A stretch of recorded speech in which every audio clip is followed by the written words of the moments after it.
আগামীতে আমাদের তরকারিতে আর কাউকে লবণ দিতে দেখতে চাই না। লাখো মানুষের উপস্থিতি জানান দেয় জামায়াতে ইসলামী রাজনৈতিক দলটি মানুষের কাছে কতটা জনপ্রিয়, যা পাখির চোখেও ছিল দৃশ্যমান।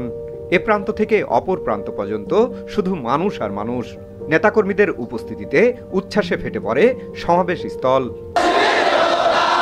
বাংলাদেশ জামায়াতে ইসলামী ঠাকুরগাঁও জেলা শাখার আয়োজনে শহরের জেলা স্কুল বড় মাঠে কর্মী সমাবেশে প্রধান অতিথি আসার আগে একে একে বক্তব্য রাখেন স্থানীয় নেতারা।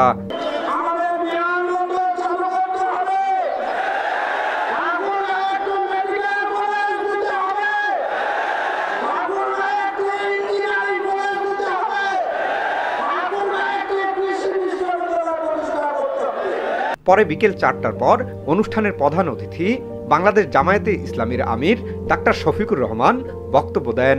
এবারকার মহান বিজয় দিবসে ভারতের প্রধানমন্ত্রী এটাকে ভারতের বিজয় দিবস দাবি করে টুইট করেছেন এবং তিনি তার দেশের সৈনিকদেরকে, দেশবাসীকে তিনি অভিনন্দন জানিয়েছেন।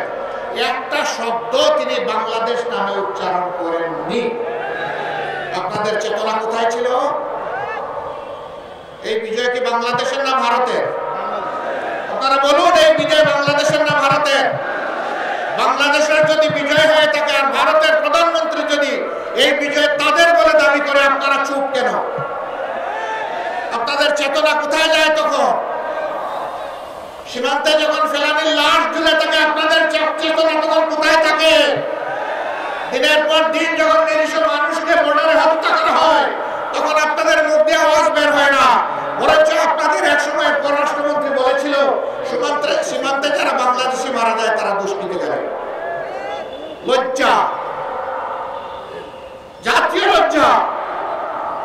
আপনারা এই দেশের মন্ত্রী হয়ে ভিন্ন দেশের গান গান, কারণ আপনাদের মাথা অন্য জায়গায় আপনারা বন্ধক রেখেছেন।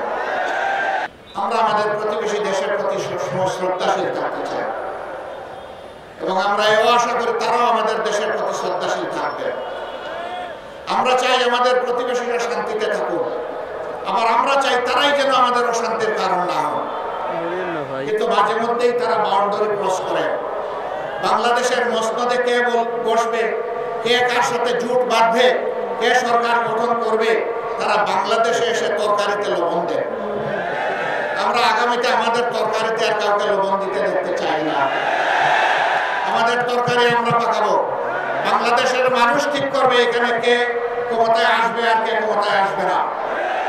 সম্মানিত ভাইরা, তিনটা নির্বাচন গেল, তাদের কার্যকালে, তাদের মেয়াদকালে গায়ের জোরে যেভাবেই হোক ক্ষমতায় ছিল, সেই সময়টা এদেশের আপামর জনগণ ভোট দিতে পারেনি। লাখো মানুষের আগমনে কানায় কানায় পূর্ণ হয় জেলা স্কুল বড় মাঠ।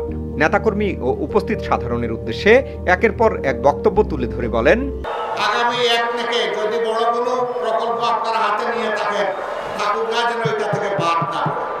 কমপক্ষে একটা মেডিকেল কলেজ দিয়ে যাত্রা শুরু করেন। আপনারা সিদ্ধান্ত নেন, কার্যক্রম শুরু করেন। পরবর্তী নির্বাচিত সরকার এসে সেটা পূরণ করবে। বাকি যে সমস্ত ন্যায্য দাবি আছে সেইগুলো পর্যায়ক্রমে দেখতে হবে। আমরা এমন চাই না বাংলাদেশের সম্পদের উন্নয়ন যে কোনো এক জেলায় চলে যাক আর বাকি জেলা বঞ্চিত থাকে, এটা আমরা চাই না। আমরা চাই সমতার ভিত্তিতে বাংলাদেশের সকল জেলা যেন তার অধিকার ফিরে পায়। তার জন্য একটা জিনিসের নিশ্চয়তা বিধান করতে হবে, সেটা হচ্ছে আদালতে ন্যায় বিচার। যদি ন্যায় বিচার কায়েম হয়, অধিকার কাউকে চাইতে হবে না। এটা রাষ্ট্রের দায়িত্ব, যার অধিকার তার ঘরে পৌঁছে দেবে।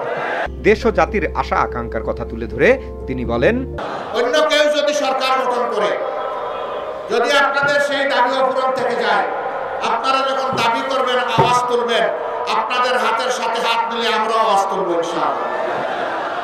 ওই দাবি আদায়ের জন্য আমরা একাকার হয়ে যাব, তারপরে আমরা দাবি আদায় করে ছাড়বো ইনশাআল্লাহ।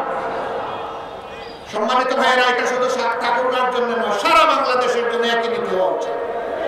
প্রধানমন্ত্রীর বাড়ি যেখানে হবে সেখানে উন্নয়নের সমস্ত জোয়ার গিয়ে পানি ওখানে ধাক্কা লাগবে, এটা আমরা চাই না।